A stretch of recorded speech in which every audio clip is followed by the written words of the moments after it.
कौन जिम्मेदार? राम के वनवास के जिम्मेदार ना तो मंथरा है ना तो कैकेयी है। राम के वनवास का जिम्मेदार कौन है? जिम्मेदार कोई है तो दशरथ जी हैं। अब दशरथ जी की क्या जिम्मेदारी है तो सुनो। एक्चुअली दशरथ जी पिछले समय में इन्होंने श्रवण कुमार को मार डाला था। दशरथ जी से किसकी हत्या हो गई? श्रवण कुमार की। और जब श्रवण कुमार की हत्या हुई तो श्रवण कुमार के अंधे माता पिता ने इनको शाप दे दिया। शाप दिया। क्या शाप दिया? कि जैसे हम पुत्र के लिए तड़प तड़प के मर रहे हैं दशरथ, ऐसे आप भी पुत्र के वियोग में तड़प तड़प कर मरेंगे। तो दशरथ जी को शाप था, और वो शाप था तो भोगना तो था ही। आपने किसी को मारा है तो आपको भी तो मरना पड़ेगा ना। आप भगवान के पिता हैं, इसका मतलब ये थोड़ी कि आपको भोगना नहीं पड़ेगा। अवश्यमेव भोक्तव्यम कृतम कर्म शुभाशुभ। आप भगवान के पिता हैं तो इसका मतलब ये थोड़ी कि आप बच जाएंगे। इसलिए कहता हूं मेरी मां, जो भी काम किया करो ये सोच के कि ये काम जो आप कर रहे हैं, व्यवहार कर रहे हैं, पाप पुण्य कर रहे हैं, ये पलट के मिलना आपको है। दशरथ जी का किया ही दशरथ जी को मिला। इसलिए मंथरा और कैकेयी इनका कोई दोष नहीं है। दशरथ जी का वही पाप सामने आया जो पाप उनसे श्रवण कुमार को मार के बन गया, और वो पाप इन्हें भोगना था। तो राम का वनवास और दशरथ जी का तड़पना ये केवल वही वियोग था शाप के कारण। इसलिए आप किसी को दोष, जब आपके जीवन में दुख आए, कष्ट आए, तो आप ये मत कहा करो कि उनके कारण आया, उनके कारण ना, वो आपके ही कारण आया है।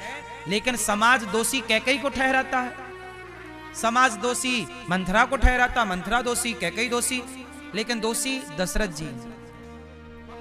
ऐसे ही जब आपके जीवन में दुख आता है तो आप कहते हैं वो पड़ोसी के कारण हो गया, वो परिवार के लोगों के कारण ऐसा हो गया, ऐसा ना होता तो ऐसा ना होता। नहीं, उसके जिम्मेदार मूल में आप ही होंगे।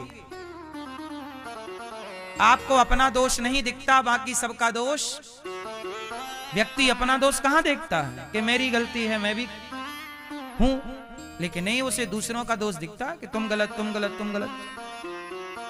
दशरथ जी के केस में यही हुआ कि दशरथ जी स्वयं जिम्मेदार हैं अपनी इस मृत्यु के। वह शाप है और शाप तो भोगना ही पड़ेगा। इसलिए कहता हूं संभल के चलना। परमात्मा की दुकान में हिसाब सबका है। बड़े बड़े कानून प्रभु के, बड़ी बड़ी मर्यादा, किसी को कौड़ी कम नहीं देता, किसी को दमड़ी ज्यादा। समझदार तो चुप रह जाता, मूर्ख शोर मचाता, मेरे मालिक की दुकान में सब लोगों का खाता। भगवान की अदालत में, भगवान की दुकान में खाता सबका है। जो मैं करूंगा मुझे भोगना पड़ेगा। इसलिए जब मेरे पे संकट आता है, ये दास अनिरुद्ध, मैं अपनी बात करता हूं, जब मेरे पे कोई संकट मुसीबत आती है, मैं किसी को दोषी नहीं मानता। होगा मेरा कोई अपना पाप जो मुझे भोगना है। कुछ समय पहले मैं 20 फीट ऊपर से गिर गया था। 2012 या 13 की एक घटना है मेरे साथ। मैं 20 फीट ऊपर से छत, डबल स्टोरी घर से गया ऊपर से नीचे, और जब मैं गिरा तो मेरे कोल्हू की हड्डी टूट गई। डॉक्टर ने मेरे को बोला था कि आप जीवन में अब चल नहीं पाओगे ठीक से, क्योंकि हड्डी 2 टुकड़े हो गई थी। हमने कहा कोई बात नहीं। अच्छा, एक पांव टूटा था हमारा, एक पांव जिंदा था। तो हम बिस्तर में पड़े थे डॉक्टर के यहाँ हॉस्पिटल में, और भगवान को धन्यवाद दे रहे थे कि प्रभु आपका धन्यवाद। तो हमारे एक मित्र बैठे, बोले धन्यवाद काय बात का दे रहे हो, आप तो गिर गए, अब डॉक्टर बोला चल नहीं पाओगे। हमने कहा कोई बात नहीं, इतने ऊपर से गिरे थे, सिर के बल गिरे होते तो मर जाते, दोनों पांव भी टूट सकते थे, पर भगवान ने एक पांव बचाया है। मतलब ईश्वर इस शरीर से कुछ कराना चाहते हैं। ये तो कोई मेरे पाप की सजा है जो ईश्वर दे रहे हैं, लेकिन इस शरीर से भगवान प्यार भी करते हैं, वरना मार ही ना देते। गिरे थे मर ही जाते, पर जीवित रखा है तो भगवान कुछ उद्देश्य कराना चाह रहे होंगे इस शरीर से पूर्ति। लेकिन जो दंड मिला वो मिला, वो मेरा गुनाह होगा कोई। मैं बिस्तर पे पड़ा रहा 2 महीने तक, वैसाखी लेके चला 1 महीने तक। आखिरी में भगवान की कृपा ऐसी हुई, बिना ऑपरेशन के पांव ठीक हो गया। अब मैं दौड़ता भी हूँ, कबड्डी भी खेल लेता हूँ। कोई मुझे देख के ये नहीं कह सकता कि मेरा पांव कभी टूटा था। भगवान, जब भरोसा भगवान का हो, बनाने वाले भगवान हो, तो बिगाड़ेगा कौन भाई। वो मेरा कष्ट था, वो मेरा पाप था, मैंने भोग लिया, बाकी भगवान ने सही कर दिया। अब देखो मैं बिल्कुल सही हूं। डॉक्टर ने बोला था कि जुड़ जाएगी हड्डी तो भी थोड़ी सी छोटी हो जाएगी, तो आपको लंगड़ा के चलना पड़ेगा। अब देखो मैं लंगड़ाता भी नहीं हूं। मतलब डॉक्टरों को यकीन नहीं हुआ कि सब कैसे हुआ। हमें डॉक्टरों पे भरोसा नहीं। डॉक्टर तो अपना काम करेगा, ठीक है, वो दवाई देगा, उसका काम, लेकिन भरोसा तो भगवान का है, क्योंकि आगे खेल तो सब ईश्वर का है, बनाना और बिगाड़ना। इसलिए मैं किसी को दोष नहीं देता। मेरे जीवन में कोई भी दुख आए, संकट आए, मैं किसी को दोषी नहीं मानता। कोई मुझे गाली दे, कोई मुझे अपमानित करे, कोई मुझे जलील करे, कोई मुझे सम्मान दे, मुझे ना सम्मान से फर्क पड़ता है ना अपमान से, क्योंकि मैं दोनों को ईश्वर का प्रसाद मानता हूं। यदि 100 लोग मुझे अच्छा कहेंगे, 100 में से मुझे 90 लोग अच्छा कहेंगे, 10 लोग बुरा भी कहेंगे। यही क्रम चलता है संसार का। यदि ईश्वर के खेत में गन्ना जैसी मिठास है, तो ईश्वर के खेत में नीम जैसी कड़वाहट भी तो है। ईश्वर ने गन्ना बनाया है तो नीम भी बनाई है, हाँ या ना? आपको दोनों स्वीकार करने होंगे। और आज के बाद अपने दुख का जिम्मेदार किसी को ना कहकर स्वयं को दोषी माना करो, और जो भी काम किया करो पहले विचार किया करो कि ये जो मैं कर रहा हूं ये सही है या गलत है, और यही मुझे मिलेगा। यदि मैं आपको एक थप्पड़ मारूंगा तो मुझे भी कोई एक थप्पड़ मारेगा, मैं आपको एक रोटी खिलाऊंगा तो मुझे भी कोई एक रोटी खिलाएगा। जो मैं दे रहा हूं वो मैं वापस जरूर पाऊंगा। पेड़ बोए बबूल का तो आम कहां से, जैसी करनी। इसलिए मेरी मां दशरथ जी के इस दुख का जिम्मेदार कौन? स्वयं दशरथ जी। आपके दुखों का जिम्मेदार कौन? आपकी सास बुरी है, जिम्मेदार कौन? आपकी बहू बुरी है, जिम्मेदार कौन? बेटा बुरा है, जिम्मेदार कौन? पति बुरा है, जिम्मेदार कौन? पति अच्छा है, जिम्मेदार कौन? पत्नी अच्छी है, बहू अच्छी है, बेटा अच्छा है, उसके भी जिम्मेदार आप हैं, और बुरा है उसके भी जिम्मेदार, क्योंकि अच्छाई मिलती है पुण्य से और बुराई मिलती है पाप से। जो पाप किया होगा वो भी मिलेगा, और जो पुण्य किया होगा वो भी आपको ही मिलना है। वो कहां जाएगा? वो भी आपको ही भोगना है। इसलिए किसी को दोषी ना कह करके आत्म आनंद में रहना चाहिए। आत्मदेव जी को धुंधकारी ने मारा। धुंधकारी ने जब मारा तो आत्मदेव जी रो रहे। तब गौकर्ण जी ने समझाया, देहे स्थिमांस रुधिरे विमतिम त्यजत्वम जाया सुतादिषु सदा ममतां विमुञ्च पश्यानिशं जगदिदं क्षणभङ्गनिष्ठं वैराग्यराग्यरसिको भवभक्तिनिष्ठः धर्मं भजस्व सततं त्यज लोके धर्मान् सेवस्व साधु पुरुषान् जहि काम तृष्णा अन्यस्य दोष गुण चिंतन मासु मुक्त्वा। अन्यस्य, किसी के दोष गुण का चिंतन नहीं करना चाहिए। अन्यस्य दोष गुण, हम आपके दोष क्यों देखें और आपके गुण क्यों देखें? गुण देखना है तो भगवान के गुणों का गुणगान गाइए, दोष देखना है खुद का दोष देखिए। अन्यस्य दोष गुण चिंतन मासु मुक्त्वा। सेवा कथा, जीवन में 2 चीजें होनी चाहिए, सेवा हाथों से और कानों में कथा। सेवा कथा रसमहो नितराम पिबत्वम। रोज क्या करें? निंदा चुगली रोज नहीं, सेवा रोज करो। इसलिए ये दास गौरी गोपाल में सेवा नित्य करता है और आपको कथा सुनाकर सुन करके अपना कल्याण करना चाहता। मेरा कल्याण होगा तो इसी सेवा और कथा से हो जाएगा। बताओ हाँ या ना? इसलिए मैया रोज कथा सुना करो, रोज अपने सास की ससुर की सेवा किया करो, पति की, अपने समाज में कोई बूढ़ा है, कोई जरूरतमंद, जो आपसे बन जाए, रोटी देकर सेवा, पानी देकर सेवा, बेटी का, गरीब बेटी का विवाह करके सेवा, जो हो जाए वो सेवा करो। सेवा रोज करो, कथा रोज सुनो, 2 काम नित्य। बाकी काम धाम तो जो कर रहे हो करना ही है, पैसे कमाओ, बिजनेस करो, व्यापार करो, वो सब कंटिन्यू ठीक है, पर उसके साथ ये भी आवश्यक है। अच्छा ये बताओ, धर्मम भजस्व सततम देहे स्थिमांस रुधिरे विमतिम त्यजत्वम जाया सुता। अच्छा ये बताओ मैया, एक बात बताओ, ये बेटा और बेटी जाया सुतादिषु सदा ममताम विमुंच, ये बताइए जो आपका बेटा है और बेटी है, ये बेटा बेटी आपके ही हैं क्यों मैया? ये भैया आपके कितने बेटा हैं? 1। और बगल वाली मैया, चश्मा वाली गुलाबी मैया, 2। आपके मैया आपके बेटे हैं तो आपके बेटे हैं ना? कंफर्म? मैया आपके कितने बेटे हैं? कितने? आपके 2 बेटे हैं। एक पीछे वाले भैया आपके कितने हैं? 4 बेटे हैं मैया के। हाँ, आपके ही हैं 4? ये कंफर्म है ना? मैया आपका ही पूरा योगदान है कि पति का भी कुछ योगदान है? अच्छा, आपके बेटे में किस किस का शेयर है आप बताओ, किस किस की हिस्सेदारी है? चलो बताओ, आपके बेटा या बेटी में किस किस की हिस्सेदारी है? ये मैया बताएंगी हमारी चश्मा वाली। किस किस की हिस्सेदारी है?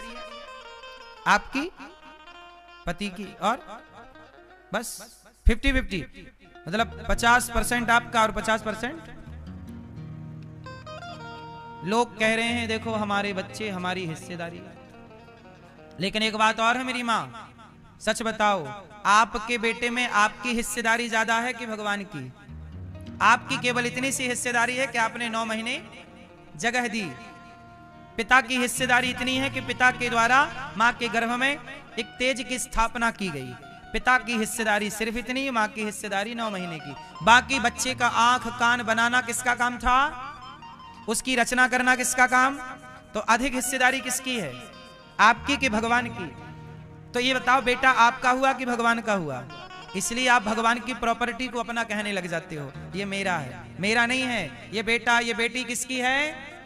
भगवान की। इसलिए भगवान को सौंप दो ना। अब सौंप दिया इस जीवन का सब भार तुम्हारे, क्यों कहते हो मेरा बेटा मेरी बेटी? मेरा है ही नहीं। अच्छा चलो बेटा बेटी अब छोड़ो, ये बताओ, शरीर, एक हाथ उठाओ अपना, कोई भी।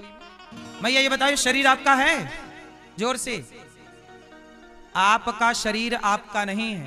यदि शरीर आपका था तो आप बूढ़े हो गए, आपने रोका क्यों नहीं? आप कोई चाहता है कि बुढ़ा हो जाऊं? आप चाहते नहीं है कि बूढ़ा हो जाऊं, पर आप बूढ़े हो रहे हैं कि नहीं? इसका मतलब यह हुआ कि ये शरीर आपके हिसाब से नहीं चल रहा है, इसे कोई चला रहा है। अब बताओ, आपके शरीर में आपकी चलती है क्या?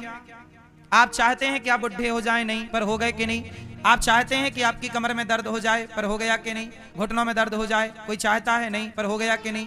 बुढ़ापे में आंखें कमजोर हो गई, कोई चाहता है कि आंखें कमजोर हो, पर हो गई कि नहीं? इसका मतलब इस शरीर में आपका जोर नहीं चलता। सच बताएं तो ये शरीर आपका नहीं है, ये शरीर भाड़े का है, किराए का। कुछ समय के लिए परमात्मा ने अनिरुद्धाचार्य को ये शरीर दे रखा है। चल अनिरुद्धाचार्य, ये हाथ तुझे देता हूं, ये आंख तुझे देता हूं, ये पांव तुझे देता हूं, चल इन हाथों से जो करना है कर ले। तो भगवान ने ये हाथ दिए हैं, पता नहीं कभी ये हाथ ऐसे हो जाए। इसलिए जब तक ठीक ठाक हैं, माओ के पांव दबा लो, समाज की सेवा कर लो, संतों की सेवा कर लो, भले इन हाथों से दान पुण्य कर लो, वरना एक दिन तो याद रख, सिकंदर के हौसले तो वाली थे, जब गया जमी से तो दोनों हाथ खाली थे। तो याद रखना कि ये हाथ खाली रह जाएंगे। तो अनिरुद्धाचार्य को यह हाथ किराए से दिया है परमात्मा ने। एक टाइम बाद ये हाथ खत्म हो जाएगा मेरा, हाँ या ना? ये आंखें आपकी खत्म हो जाएंगी, ये पांव आपके खत्म हो जाएंगे। एक दिन आपको लिटा के लोग ले जाएंगे अर्थी पर और ले जाके शमशान में आग मार के आ जाएंगे। बोलो हाँ कि ना? इसका मतलब ये हुआ मेरी माँ कि ये शरीर क्या है? हाँ, ये जिंदगी एक किराए का घर है, एक ना एक दिन बदलना पड़ेगा। मौत जब तुमको आवाज देगी, घर से बाहर निकलना पड़ेगा। ये जिंदगी किराए की है, इसलिए शरीर किराए का है। जितना पुण्य कर सकते हो कर लो, वरना एक दिन क्या होगा? कोठरी खाली करा ली जाएगी, जब तेरी डोली निकाली जाएगी, जब तेरी डोली निकाली जाएगी, बिन मुहूर्त के उठा ली जाएगी। धन सिकंदर का पड़ा सब रह गया, जो आपका घर है। कल तक आपके दादाजी कहते थे ये घर मेरा है, फिर आपके पिताजी बोले ये घर मेरा है, अब आप कह रहे हो कि ये घर मेरा है। आने वाला बच्चा कहेगा ये घर मेरा है। बताओ घर किसका है? बोलो। क्या दादा ले गए, क्या तुम्हारे पिता ले गए, क्या तुम ले जाओगे, तुम्हारी औलाद ले जाएगी? अरे भाई, ले कुछ नहीं जाना किसी को। इसलिए यहां रहो तो ऐसे रहो, ये सोच के कि लेके थोड़ी जाना। अब जैसे ये दास अनिरुद्ध यहां कथा सुनाने आया, यहां देखो सब व्यवस्थाएं हैं, लेकिन यहां की व्यवस्थाओं को, यहां मुझे 7 दिन के लिए व्यवस्थाएं मिली हैं। आप कमरे में रहते हो, यहाँ पर आए हो अपने गांव घर से, शहर से, यहाँ कमरे में आप किराए से रह रहे हो, रहो, व्यवस्थाएं मिलेंगी। लेकिन ये मतलब थोड़ी कि तुम तकिया उठा के ले जाओ, गद्दा उठा के ले जाओ, पंखा कूलर एसी खोल के ले जाओ। भाई यहाँ की सुविधाएं व्यवस्थाएं यहीं छोड़ के जाना पड़ेगा आपको। यहाँ व्यवस्थाएं मिली हैं आपको। ऐसे ही ये संसार एक व्यवस्था है। यहाँ बेटा मिला, बेटी मिली, परिवार मिला, शरीर मिला, जीवन मिला। अब जाओ तो सब यहीं छोड़ के जाना है। ये थोड़ी कि हम नहीं कुछ लेके जाएंगे। इसलिए मेरी माँ, सबको यहीं का यहीं छोड़ के जाना है। और ये समझा करो कि ये किराए का है। आप भी होटलों में किराए से रहते हो कि नहीं? धर्मशाला में 2 दिन 4 दिन 6 दिन के लिए, बोलो हाँ। तो वहां की एसी खोल के ले जाते हो? ले जाने मिलेगी फिर? इसलिए मेरी माँ, सब यहीं पड़ा रह जाएगा, हरि राम नाम संग जाएगा। चाहे कितने भी बाग लगा लो, चाहे कितने भी महल बना लो, एक रत्ती संग नहीं जाएगा, सब यहीं पड़ा रह जाएगा। है ना मेरी माँ? चाहे कितना भी काया सजा लो, चाहे कितनी भी काया सजा लो, सब मिट्टी में मिल जाएगा, सब मिट्टी में मिल जाएगा, सब यहीं पड़ा रह जाएगा। इसलिए अच्छा, आपके संग क्या जाता है? जोर से। जो आप किसी के साथ पुण्य, किसी भूखे को रोटी खिलाओ, किसी प्यासे को पानी, जो पुण्य बना, पैसा यहीं रह जाएगा, दौलत परिवार यहीं रह जाएगा, पर जो पुण्य किया वो आपका साथ जरूर देगा। धनानि भूमौ पशवश्च गोष्ठे, नारी गृहद्वारे जनः श्मशाने, देहश्चितायाम परलोक मार्गे, धर्मानुगो गच्छति जीव एकः। हमारे साथ हमारी पत्नी दरवाजे तक साथ निभाएगी, पशु पक्षी गोष्ठ तक साथ निभाएंगे, पैसा तिजोरी तक साथ निभाएगी, संसार तक पैसा साथ देगा, शरीर चिता तक साथ देगा, परिवार के लोग शमशान तक साथ देंगे। लेकिन अनिरुद्धाचार्य ने जो पुण्य किया होगा, वो पुण्य मेरा परलोक तक मेरा साथी बन के चलेगा।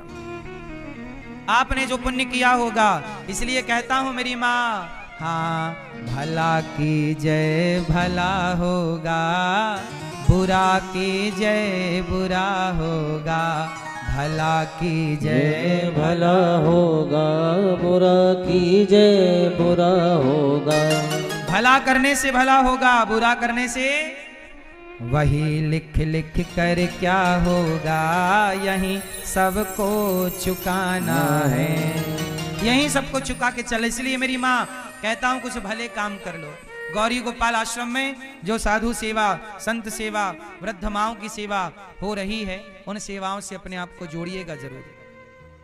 गौरी गोपाल आश्रम में जो विद्यार्थी पढ़ रहे हैं 150, उन बच्चों का रहना, खाना, पढ़ना, लिखना सब निःशुल्क है। अभी मैं एक स्कूल और बना रहा हूं, विद्यालय, कक्षा 1 से लेकर 12वीं तक, CBSE बोर्ड, जहां बच्चे शिक्षा भी पाएंगे। और केवल CBSE बोर्ड की शिक्षा नहीं, वहां पर एक सिलेबस संस्कार का रहेगा, अपनी संस्कृति को जानने के लिए बच्चों को प्रेरणा मिलेगी। तो एक ऐसा विद्यालय जो CBSE बोर्ड का होगा, और होगा बिल्कुल निःशुल्क। कैसा होगा? सब बच्चे निःशुल्क पढ़ेंगे, 5 से 7 हजार बच्चे लगभग। तो इन 7 हजार बच्चों के लिए विद्यालय का कार्य बहुत जल्दी स्टार्ट होना है, और साल 2 साल में वो पूरा हो जाएगा, बच्चे पढ़ने लग जाएंगे। पर ये सारे काम आपके सहयोग के बिना संभव नहीं है। आप भी उस विद्यालय के निर्माण में सहयोगी बने। अभी हम गौ माता के लिए एक हॉस्पिटल बना रहे हैं, गौ हॉस्पिटल। कोई भी गौ माता कहीं भी बीमार हो तो निःशुल्क उसका उपचार हो सके। तो आप भी गौ माता के हॉस्पिटल में, जो गौ हॉस्पिटल बनेगा, उसके लिए कुछ भूमि की आवश्यकता है, तो भूमि दान भी आप कर सकते हैं और हॉस्पिटल के निर्माण में सहयोगी बन सकते हैं। यदि ईश्वर ने आपको कुछ सहयोग करने योग्य बनाया हो तो बनिएगा, नहीं बनाया तो ईश्वर से हम प्रार्थना करेंगे कि आपको ईश्वर इस योग्य बनाए कि आप कोई भला काम करें। गौरी गोपाल आश्रम में आप में से कितने लोगों ने गौरी गोपाल आश्रम में वृद्ध माओं का दर्शन किया है? वृद्ध माओ का दर्शन कीजिएगा। वहां अखंड रसोई चल रही है, सवेरे से लेकर शाम तक पूरी रात दिन रात भोजन चलता है। कितने लोग इस बात के साक्षी हैं कि वहां अखंड भोजन चलता है, कोई पैसा नहीं, 30,000 लोग पर डे भोजन करते हैं। ये सब जनता जनार्दन आप इस बात के साक्षी हैं। इसलिए मेरी आपसे बस इतनी सी विनती और प्रार्थना है कि आप भी उन बेसहारा गौरी गोपाल आश्रम में वृद्ध माओ के बेटा बेटी बनकर भोजन का सहयोग करें। आप भी एक दिन का भोजन करा सकते हैं कि आज का भोजन वृद्ध माओ को आपकी ओर से, आज सभी माओ को भोजन आप करा सकते हैं। माओ को आप नाश्ता करा सकते हैं कि आज नाश्ते की सेवा आपकी ओर से। रात्रि का एक गिलास माओ को दूध बढ़ता है, आप एक गिलास दूध की सेवा वृद्ध माओ को कर सकते हैं। गौरी गोपाल आश्रम में सवेरे से संतों का भोजन बढ़ता है। अन्न क्षेत्र में हजारों संत जन भोजन लेते हैं। आज भी संतों को भोजन या दास अनिरुद्ध ने इसी शरीर से भगवान ने सेवा कराई। ये हजारों संत लोग लाइन में लगकर प्रेम से प्रसाद ग्रहण करते हैं। सभी संतों को यहाँ पर भरपेट भोजन की सेवा होती है। आप भी एक दिन की सेवा ले सकते हैं और संतों को अन्नदान कर सकते हैं। संतों की सेवा के अतिरिक्त यहाँ एक रसोई भी है जो 30,000 लोग भक्तों को भरपेट भोजन प्राप्त होता है। कोई भी आओ, 10,000 20,000 30,000 40,000 कितने भी लोग आओ, सबको भोजन मिलेगा, ये तय है। कितने लोग आएंगे ये भगवान पर निर्भर है, पर जो आएंगे सबको भरपेट भोजन गौरी गोपाल में मिलता है। ये गौरी गोपाल भगवान की जिम्मेदारी है। तो यहाँ पर ये अखंड भोजन चलता है। आप भी एक दिन का भोजन बंटवा के अन्नदान करके पुण्य के भागीदार अवश्य बने। गौरी गोपाल गौशाला में गौदान करके गायों के लिए भूसा, चोकर, खली इत्यादि का सहयोग कर सकते हैं। अभी गाय के लिए हम एक एम्बुलेंस बना रहे हैं। एक एम्बुलेंस मतलब आ गई है, गाड़ी बनने के लिए एम्बुलेंस बनने गई है, जहां गायों के लिए हमसे कुछ लोगों ने कहा कि यहाँ 25-50 गांव में दूर दूर तक गाय सड़क पे पड़ी मिल जाए तो उसके लिए एम्बुलेंस जल्दी उपलब्ध नहीं होती।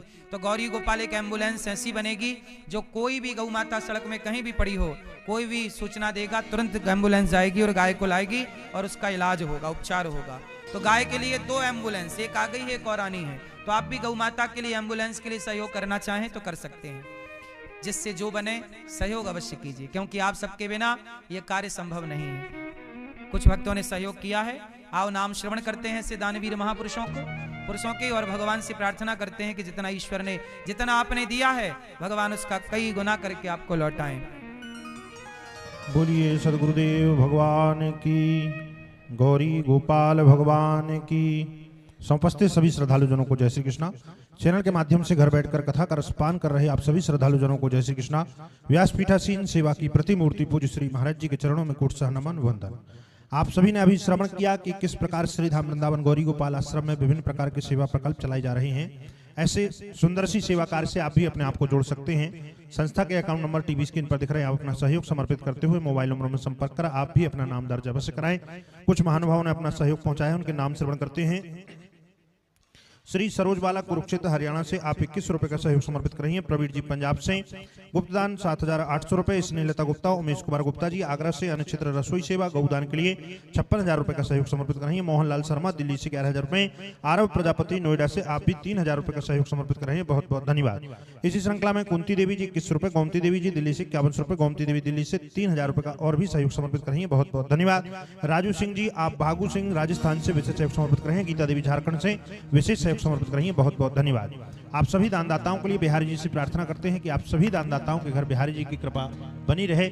ऐसी पावन पुण्य सेवाओं से आप अपने आप को जोड़े रखें। संस्था के अकाउंट नंबर टीवी स्क्रीन पर दिख रहे हैं। आप भी यदि अपना सहयोग इन सेवाओं में पहुंचाना चाहते हैं तो अपना सहयोग पहुंचाकर अपने नाम दर्ज अवश्य कराएं। आगामी पोथी पाठ जो होने जा रहे हैं पूज्य श्री महाराज जी की सानिध्यता में, तो 5 से 11 मार्च आगामी पोथी पाठ श्रीमद् भागवत कथा के मूल पाठ यहाँ पर बिठाए जाएंगे। आप उसमें यजमान बन सकते हैं अपनी पितरों की प्रसन्नता, घर में सुख शांति के लिए। और यदि आप पूज्य श्री महाराज जी के साथ व्रत 84 कोष की यात्रा करना चाहते हैं तो 10 से 16 मार्च व्रत 84 कोष की यात्रा हो रही है। उसका भी रजिस्ट्रेशन प्रारंभ हो चुका है।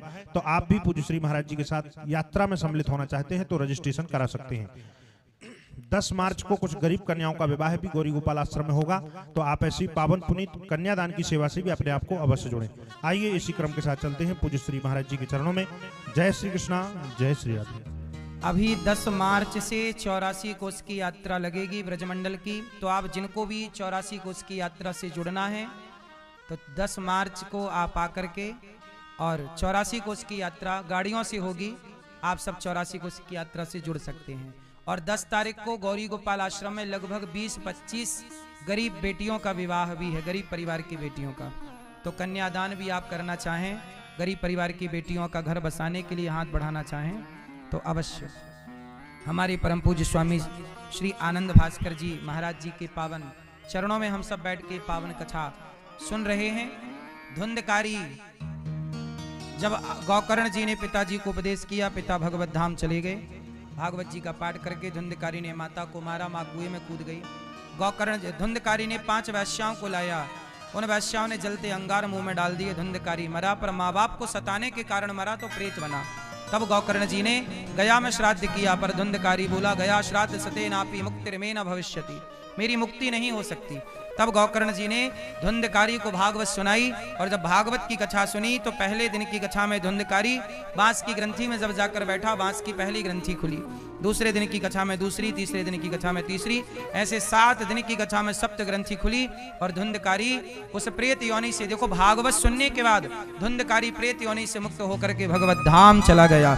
ये भागवत कोई प्रेत योनि में चला गया हो और वह भागवत सुन ले तो वह भी मुक्त हो जाता। इसलिए अपने पितरों की सदगति के लिए भागवत जी के पोथी पाठ आप करा सकते हैं। अभी 5 तारीख से 5 मार्च से भागवत जी के पोथी पाठ होंगे। आप भी भागवत जी के पोथी पाठ एक पाठ अपने माता पिता के निमित्त बिठा सकते हैं और आप भी इस पुण्य की श्रृंखला से अपने आप को जोड़ सकते हैं।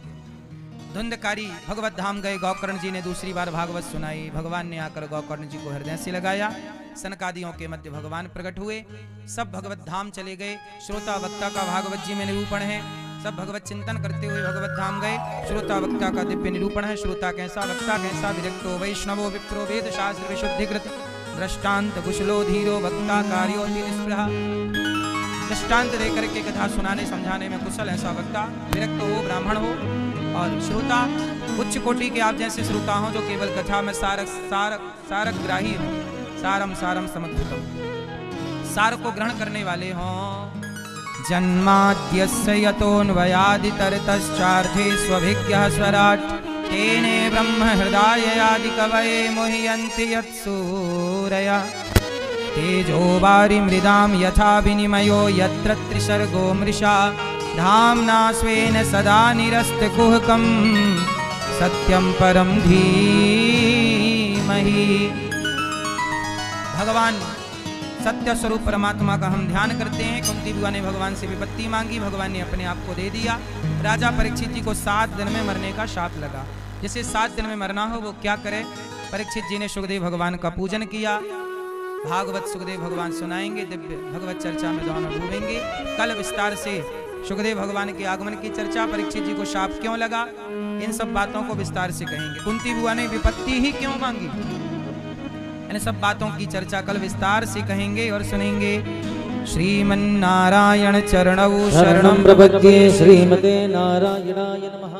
चंद्रमा मनसोरजातश्चक्षुः सूरजो जायत श्रोत्राद्वायुश्च प्राणस्य मुखादग्निरजायत। आइए प्रेम से भगवान नाम का आश्रय लेके आरती की ओर चलते हैं और श्रोतमुनि की इस पावन धरती को हम प्रणाम करते हैं, क्योंकि यहाँ संतों की चरण रज हम सबको नित्य प्राप्त होती है। और ये सुंदर सा अनुष्ठान पूज्य महाराज जी ने जो कराया है यह अद्भुत है। और यहाँ अखंड नित्य यहाँ भी सेवाएं चल रही हैं। संत लोग तो संत बड़े परमार्थी, ये बड़े परमार्थी होते हैं संत, तो राष्ट्र की सेवा में दिन रात लगे रहते हैं। ऐसे सभी संतों के चरणों में बारंबार नमन।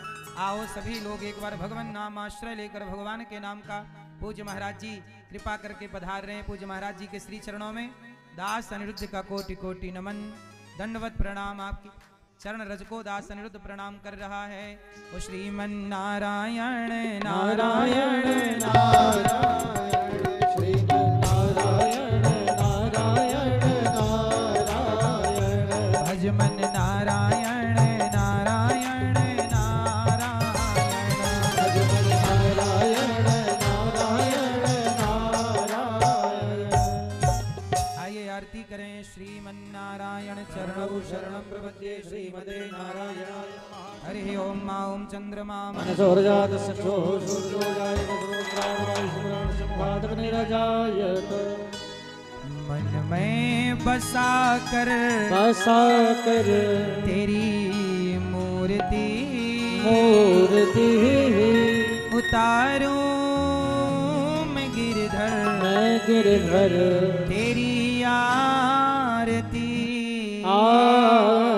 दे